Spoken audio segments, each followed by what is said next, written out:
Hello all, and welcome to our final of 3 lectures on today's topic of slavery and freed persons. But now we're going to look at freed persons, who were people who had been legally freed from the potestas of their former enslaver. First, let's look at some ways an enslaved individual might be freed. Many enslaved individuals cherished the hope that they might actually buy their freedom from their masters through an odd Roman institution known as the pelliculium. A pelliculium was a fund of money that an enslaved individual was allowed to save up, and once it reached his or her own value, they could give it to their master and buy their way out of slavery. Just more evidence of the dehumanization of enslaved individuals. The pelliculium was viewed as an incentive for enslaved individuals to work harder. An enslaver might tell his enslaved individual, who was a teacher, that they could keep 5% of all the tuition money they generated. With this incentive, the enslaved person would work harder and generate more money for the enslaver. Many urban slaves were also freed outright by their masters. The act of freeing an enslaved person was known as manumission. There were a few ways in which it could occur: posthumously in a will or through a ceremony before a magistrate. When an enslaved individual was manumitted by his or her enslaver, they became known as a freed person. Due to the large number of urban enslaved individuals who received their freedom, freed persons formed a significant portion of the population of Rome.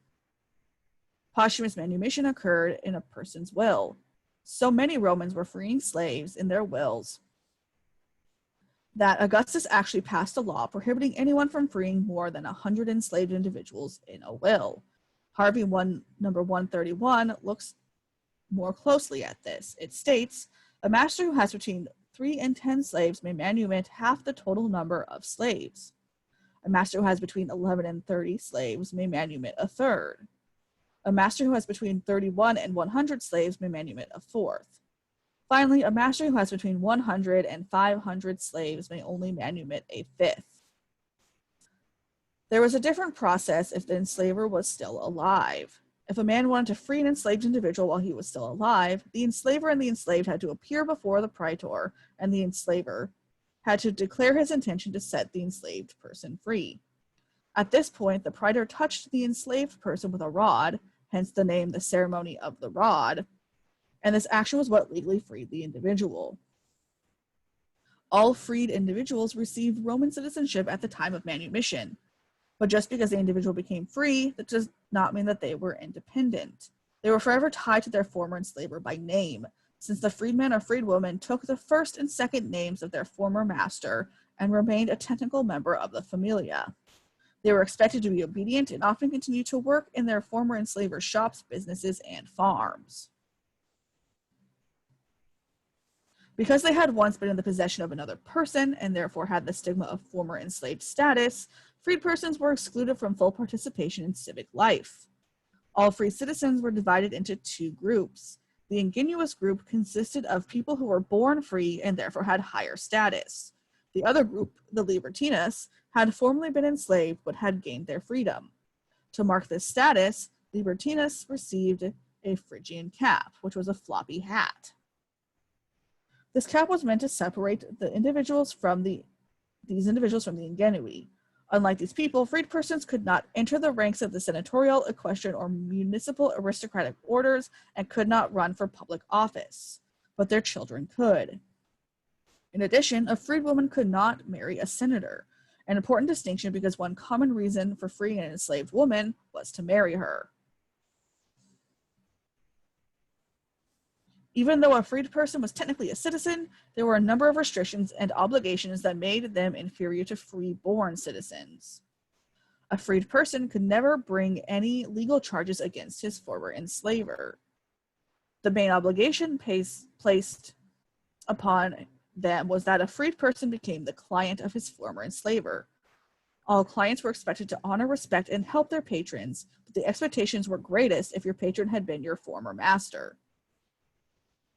Thus, a freed person client was expected to treat his enslaver with obsequium, the respect that a child should show his father in society. Considering the power of the paterfamilias, this was a heavy burden. Freed persons also owed their ex-enslaver operae, literally days in which they would revert to enslaved status and have to serve their former enslaver. The number of days varied, but could be as much as a couple of weeks. Finally, freed persons who had gained special skills or training under their former enslavers had to ensure that they did not compete for business with him. Thus, if a doctor had freed someone and his freed person desired to put the knowledge they had gained to use by setting up a medical practice, they were required to either move to a different city or pay their former enslaver a portion of their income as compensation for any business that might be taken away. On the other side of the relationship, the ex-enslaver was expected to help and assist.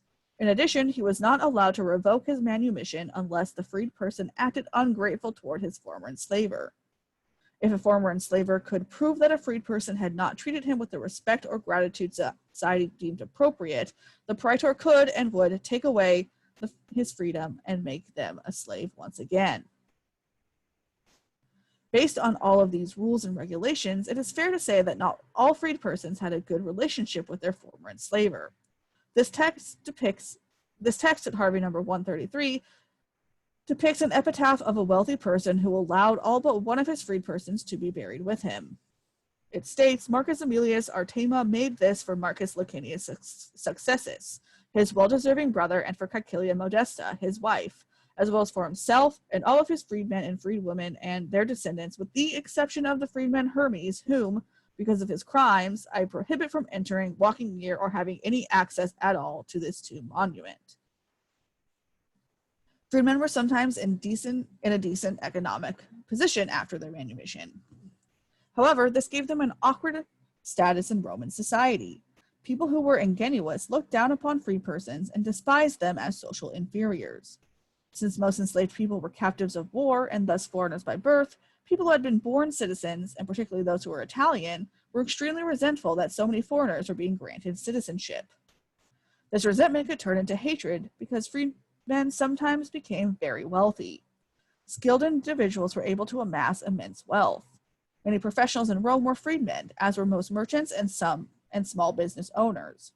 Despite this, they probably only attained modest means, but more than freeborn poor.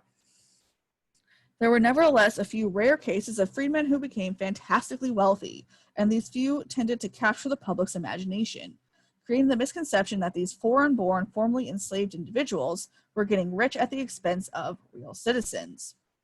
Thus, a common way to refer to freedmen was to call them the sons of fortune, a title implying both the degree to which their lives were ruled by chance and the wealth with which some of them unexpectedly ended up. This led to a popular stereotype of the freedman as a vulgar, boorish person lacking social graces, but addicted to luxury and ostentatious displays of wealth. Harvey number 134 is an example of the wealth a freedman could acquire after being freed, and a real example as well, as this is a funerary inscription. It reads, Publius Decimus Eros Merula, freedman of Publius, a clinical and surgical eye doctor, a member of the board of 6 men. Merula paid 50,000 sestercii for his freedom. For his membership on the board of 6 men, he paid 2,000 sestercii to the city government. He also gave 30,000 sestercii to pay for new statues in the Temple of Hercules. He donated 37,000 sestercii to the town so that the roads in the town could be repaved. On the day before he died, his estate was valued at 800,000. The number is correct and not certain, sestercii. This text tells us that he paid 50,000 sestercii for his freedom, a price possibly equivalent to his original purchase price. This would be a large amount, but not atypical of specialized enslaved people. He was also wealthy enough, from the money made through his profession before and after his manumission, to enrich his hometown with generous bequests. The value of his estate at the time of his death was only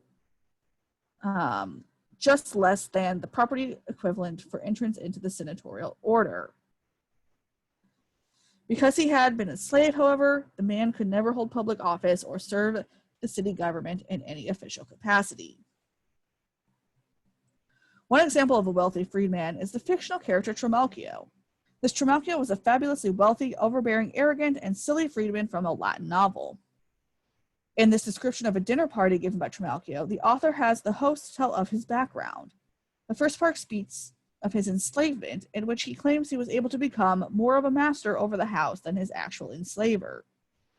He says, "My frugality is what got me to my present fortune. When I arrived as a slave from Asia, I was no taller than this candlestick right here. Indeed, every day I would use it as a measure of myself and see if I had gotten any taller. Afterward, I would smear wax from it on my upper lip in the hopes that I would grow a mustache more quickly.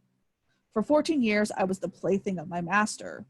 Don't look down on me for that. There's no disgrace in doing what your master tells you to do. Indeed, I also kept my mistress satisfied. You know what I mean. I won't talk about all of that, though. I'm not like the rest of you braggarts. At least, as far as the gods would allow it, I became the master of the house. Yes, my master was still alive, but I was the brains of the operation. What more can I say?"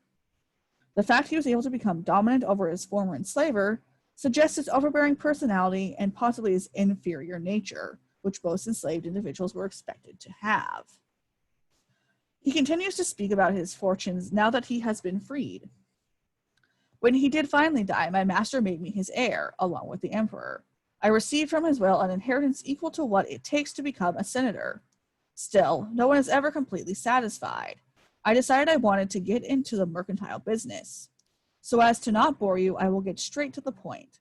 I built 5 ships and loaded them with wine. At that time, wine was valuable as gold, and sent them off to Rome. On the way, however, every one of the ships sank. You would have thought that I had done it purposefully to collect the insurance, but I didn't. That is what really happened. I am not making it up.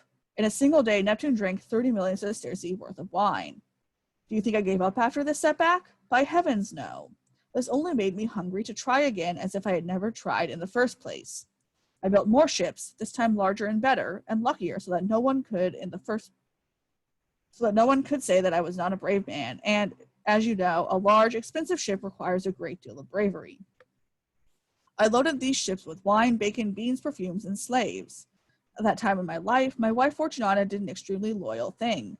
She sold all of her gold and fancy clothes and gave me 100 gold coins for my new investment. This was the fertilizer that my little nest egg required. When the gods wish for something to happen, it happens quickly. With this one voyage, I made a profit of 10 million sesterces. What is important to note about this depiction is the fact that it, just like every other source in this chapter, was written not by a formerly enslaved individual, but by someone who probably had enslaved people around him at that very moment. So it's hard to call this an accurate depiction of a wealthy freed person, as it is filtered through the bias of the writer.